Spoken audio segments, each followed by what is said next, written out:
Sinasabing ito ay isang lungsod na walang Diyos, kung saan maraming naninirahan ang nagpapakasasa sa mararangyang pamumuhay, nagmamay-ari ng milyon-milyong dolyar na mga mansyon at mga mamahaling sasakyan, at may personal na kayamanang higit sa daan-daang milyon. Para sa kapakanan ng reputasyon at katayuan, handa silang ibenta ang kanilang kaluluwa sa demonyo. Hindi sila sumasamba sa Diyos at ang ilan ay lantaran pang kinukutya siya. Pagkalipas lamang ng 48 oras pagkatapos ng kanilang pangungutya, nagkaroon ng wildfire sa lungsod.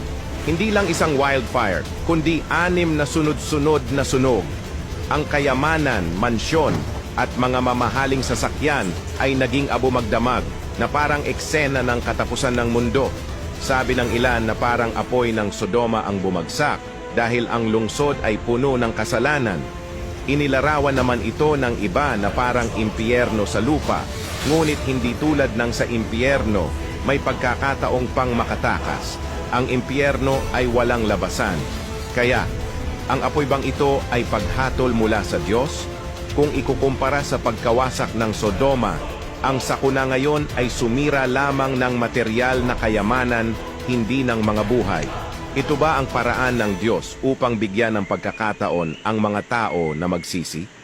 Bago lamunin ng apoy ang Sodoma, nagpadala ang Diyos ng mga mensahero sa lungsod. Ang mga lalaki, babae, at bata ay lumabas upang saktan ang kanyang mga mensahero, ngunit isang matuwid na lalaki lamang, si Lot, ang nagprotekta sa kanila. Ang kanyang mabubuting gawa ang nagligtas sa kanya, samantalang ang iba ay namatay sa asupre at apoy dahil sa kanilang paglaban sa Diyos. Ang sunog ngayon ay isang paalala. May kaparusahan ang pagsalungat sa Diyos.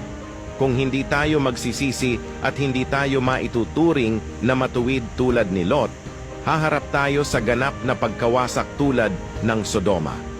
Sabi ng Diyos, sa madaling sabi, kapag nagagalit ang Diyos sa tao, umaasa siya na makakaya ng tao na magsisi ng tapat at umaasa siya na makikita ang tunay na pagsisisi ng tao kung saan ay patuloy niyang bukas palad na ipagkakaloob ang kanyang awa at pagpaparaya sa tao.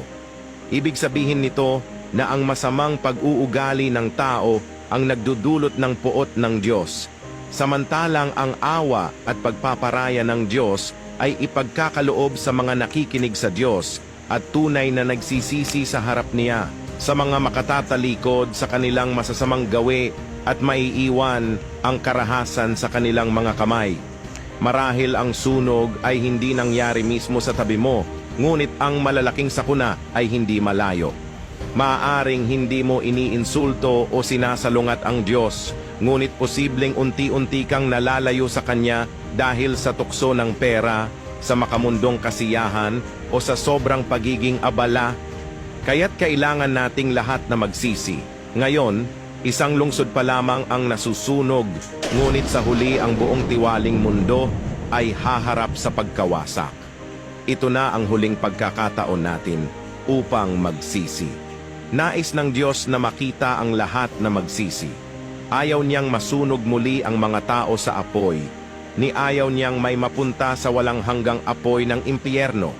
Mga kaibigan, tayo ay tumugon sa tawag ng Diyos, talikuran ng kasalanan, at lumapit sa Kanya na may pagsisisi.